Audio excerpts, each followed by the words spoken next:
Bonjour à tous, j'aimerais dans cette vidéo poursuivre avec vous dans les halachot de Hanouka et nous allons examiner le statut de l'invité. On avait vu dans notre précédente vidéo que la mitzvah, le Ikar Hadin, l'obligation de l'allumage du Ner Hanouka repose avant tout et surtout sur le Baal HaBayit. C'est lui qui a le Ikar Hadin, l'obligation d'allumer Ner Ish ou Beto, une lumière par soir pour le foyer. C'est l'essentiel de la mitzvah. Évidemment, il y avait les hidurim, il y avait les embellissements de la mitzvah. Le mehadrin consiste à allumer autant de lumière que de membres de la famille, et ce, chaque soir. Et le mehadrin, la mehadrin consistait à aller en augmentant, selon l'opinion de Beth Hillel. On avait dit que il y avait différentes coutumes à ce sujet. D'après le Rambam, même les hidurim, même les embellissements reposaient uniquement sur le Baal HaBayit, mais que d'après le Rama, quand on dit que le mehadrin, c'est que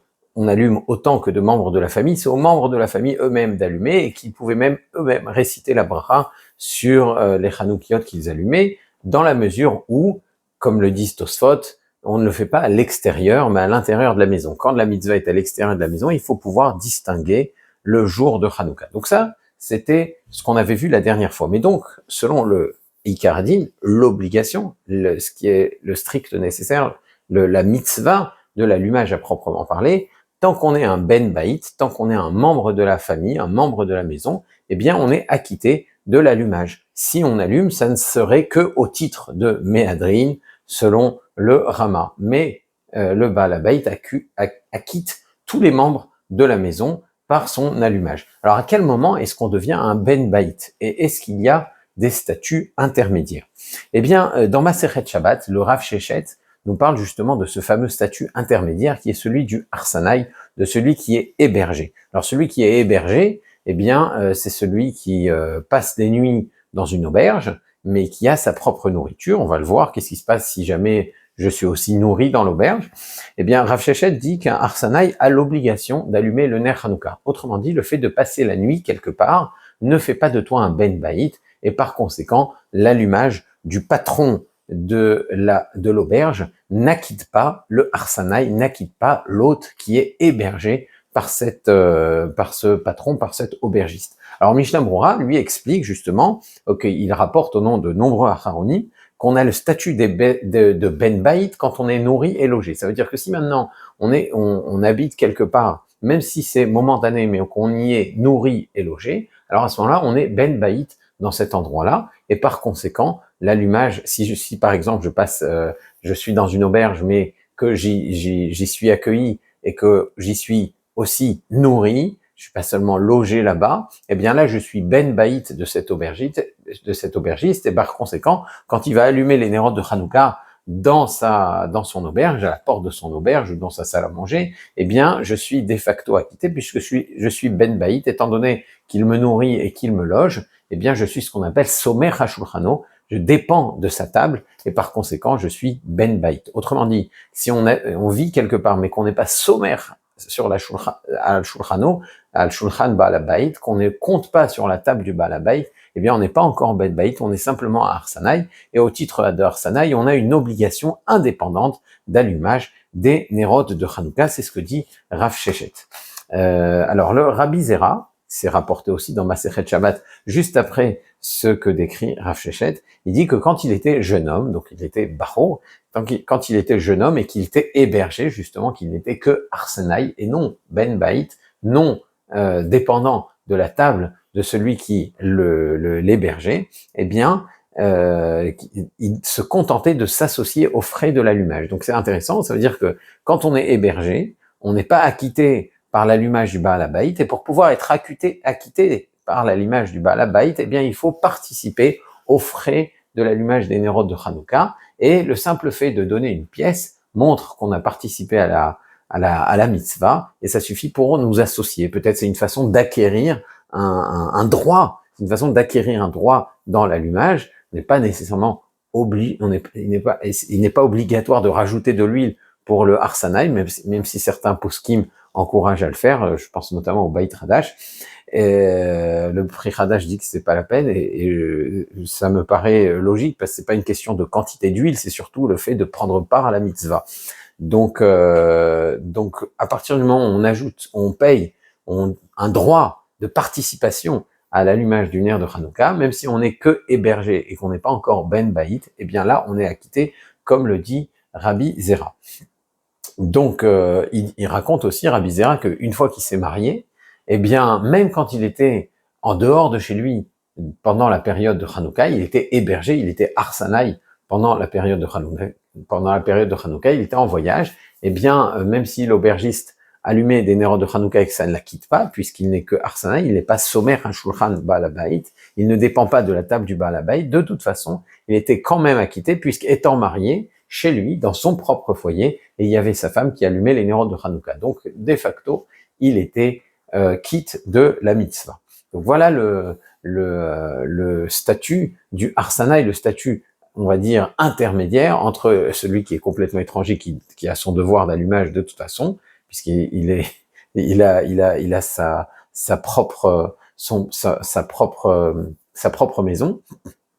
Donc il a une obligation tout à fait indépendante. Il y a le Ben Baït qui dépend du Baal Habayit, qui est sommaire HaShulchan Baal Habayit, qui dépend de la table du Baal Habayit et qui est acquitté de facto par l'allumage du Baal Habayit. S'il allume pour le Mehadrin, ça c'est encore autre chose, ça c'est l'opinion du Rama, que le Ben Baït peut allumer lui-même au titre de Mehadrin, mais en tout cas pour la mitzvah il est déjà acquitté. Et enfin, vous avez le statut intermédiaire qui est Arsanaï, je dors quelque part, mais je ne mange pas dans cet endroit-là, ou si je mange, eh bien chaque repas, je le paye, donc je ne suis pas sommaire al-Shulchan Baal Habayit, je ne dépends pas de la table du Baal Habayit. Eh bien, dans ce cas-là, pour la mitzvah du Ner Hanouka, là aussi, je dois verser une participation, une prouta suffit, une simple pièce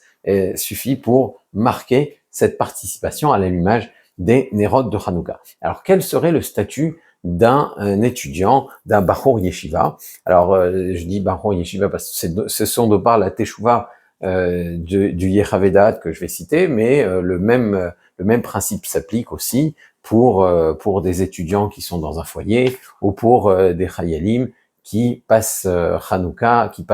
à la base. D'ailleurs, dans les Sfarim de Halacha, on les cite ensemble en général. Alors, de nos jours, le Bachor Yeshiva n'est pas dans le cas du Arsanaï cité par Rav Shechet ou par Rabbi Zera, puisque de deux choses l'une, soit il est ben baït de ses parents, puisqu'il dépend encore d'eux financièrement, ce sont eux qui lui payent les frais de la yeshiva, les frais de voyage, etc. Donc il dépend d'eux financièrement. On peut dire qu'il est ben baït encore de ses parents, et il est quitte donc de ce fait par leur allumage. Alors s'ils dépendent pas d'eux financièrement, qu'il est indépendant, à ce moment-là, on peut aussi dire qu'il est ben baït de la yeshiva qui l'accueille, si c'est la yeshiva qui gracieusement l'accueille et lui permet de manger, de dormir aux frais de la yeshiva, parce que c'est un excellent élève ou que sais-je, eh bien, dans ce cas-là, on peut dire qu'il est ben baït de la yeshiva et que les responsables de la yeshiva l'accueillent. Et par conséquent, l'allumage qui est organisé dans la yeshiva l'acquitte de facto en tant que ben baït. Alors il y avait une autre notion à l'époque de la Gemara, c'était la notion de chashad, la notion de soupçon. Vraisemblablement, il y avait à l'époque des Tanaïm des gens qui ne voulaient pas vraiment pratiquer l'allumage du Ner Hanouka, ne voulaient pas le faire, peut-être ils étaient gênés de la symbolique de Hanouka, peut-être que ça mettait en valeur le soulèvement contre les autorités, et qu'à l'époque, se soulever contre les Romains, c'était peut-être beaucoup moins vu, et ça pouvait peut-être paraître dangereux pour certains, donc certains n'allumaient pas les nérodes de Hanouka, et du fait de ce soupçon, les Chachamim demandaient à celui qui avait deux portes qui donnaient au domaine public, eh bien, d'allumer à chacune des portes le Ner Hanouka, dans la mesure où ceux qui passaient par une porte pouvaient penser que la personne qui vivait là n'allume pas le Ner Hanouka. Alors, si les deux portes donnent sur la même rue, c'est pas la peine. On voit bien que dans cette maison, il y a un Ner Hanouka sur l'une des deux portes qui viennent de la même maison. Et quand les deux portes donnent sur deux rues différentes, eh bien, il faut allumer le Ner Hanouka sur les deux portes, pour être sûr de ne pas être soupçonné, et pour vihiditem nekiim, être propre devant les créatures, parce que c'est une mise aussi de ne pas être soupçonné par les autres. Alors, Est-ce que notre Bahor Yeshiva qui n'allume pas parce que ses parents allument ou parce qu'il compte sur l'allumage de la Yeshiva, est-ce qu'on pourrait dire qu'il y a un chashad à son sujet? Eh bien, le Rashba, le Rav Shlomo Ben Aderet, il a déjà tranché à son époque, donc c'était déjà à l'époque médiévale, qu'il n'y avait plus de chashad, qu'il n'y avait plus de soupçons, surtout on allume souvent à l'intérieur des maisons. On voit pas souvent quand les gens allument justement, et donc la notion de chashad ne s'applique plus à nous. Et donc il n'y a pas de raison non plus pour ce Bahor, pour ce jeune homme, d'allumer un Ner Hanouka si ses parents allument pour lui de toute façon, ou si il y a un allumage de toute façon dans cette structure qui l'accueille. Alors, bien entendu, selon la coutume ashkénaze, un Bahor doit allumer pour réaliser le Mehadrin, d'accord, comme n'importe quel Ben Baït, juste qu'il devra veiller à déposer sa Hanoukia à un endroit où on pourra distinguer le jour de la fête, parce que, selon Tosfot, comme on l'a rappelé, il est obligatoire, Midin Agmara, c'est ce que, Midin Braïta même, c'est la Braïta qui l'exige, que le Mehadrin et la Mehadrin, on puisse voir le jour de la fête. Donc si maintenant tous les Bahurim disposent leur Hanoukiot sur une armoire à l'entrée du bâtiment, et on voit beaucoup de flammes, mais on ne voit pas le jour de la fête, eh bien ça pose un problème, puisque comme on l'a dit, sur l'Olorama, la raison pour laquelle un Ben Baït peut allumer Mehadrin, c'est parce qu'on allume à l'intérieur, et que, étant donné qu'on se connaît, et qu'on peut distinguer, on sait combien on peut distinguer le jour de la fête, et donc ça ne pose pas de problème d'allumer que chaque Ben Baït allume ses nérotes de Hanouka, ses lumières de Hanouka. Donc si maintenant, même avec des Hanoukiot qui permettent quand même de distinguer le jour de la fête, mais quand elles sont disposées, collées les unes aux autres sur une armoire près d'un bâtiment avec beaucoup de Bahurim qui allument en même temps, là on ne distingue plus rien, et bien donc ça pose un problème, même selon le Rama. Donc bien sûr, le Bahur peut allumer, doit allumer même, mais pour le Mehadrin, selon le Minhag du Rama, mais il doit le faire à un endroit où on distingue bien le jour de la fête, c'est-à-dire soit à l'intérieur, soit près de sa chambre, en tout cas pas dans un endroit où toutes les Hanoukiot sont regroupées au point qu'on ne distingue plus rien. Le Bahor Yeshiva de Koutum Sefarad, lui, il est dispensé du Ikaradin, et comme on l'a vu, en Espagne, seul Baal Baït allume Mehadrin min Mehadrin, donc il est de facto acquitté. Maintenant, le Rav Mordechai Zechron Livracha, ce qui se conseillait, c'est que chaque Bahor s'associe quand même au moins à un ami de Koutum Ashkenaz pour participer à la mitzvah, et voir qu'il allume lui-même sans bracha. Alors peut-être que c'est par Khumra qu'il le recommandait, c'est de façon à être sûr de ne pas subir le problème du chashad, le problème du soupçon, même si, selon la stricte halakha, comme on l'a dit, de nos jours, on n'est plus concerné par la notion de chashad. Donc, s'il allume en revanche sa propre Hanoukia, s'il veut faire le Mehadrin par exemple, il devra le faire sans bracha, puisque, comme on a dit selon Rambam, seul le Baal Habayit allume pour toute la famille, et donc seul lui peut réciter la bracha. Et comme on l'a dit, ces principes s'appliquent aussi bien pour un Bahor Yeshiva qu'un étudiant dans un foyer. S'il y a un allumage dans le foyer, s'il n'y a pas d'allumage dans le foyer, ce serait bon qu'il allume sans bracha pour lui-même, même si ses parents allument pour lui. Et même chose aussi pour un Chayal qui passe Hanouka à la base. Voilà, donc dans une prochaine vidéo, Be'ezrat Hashem, on parlera du temps de l'allumage, du moment où doit se faire l'allumage. Et d'ici là, je vous dis à très bientôt. Si vous avez des questions sur les halachot qu'on a données, eh bien n'hésitez pas à les poser dans les commentaires ou dans notre groupe WhatsApp. Et d'ici la prochaine fois, je vous dis à très bientôt. Et bon Hanouka. Au revoir.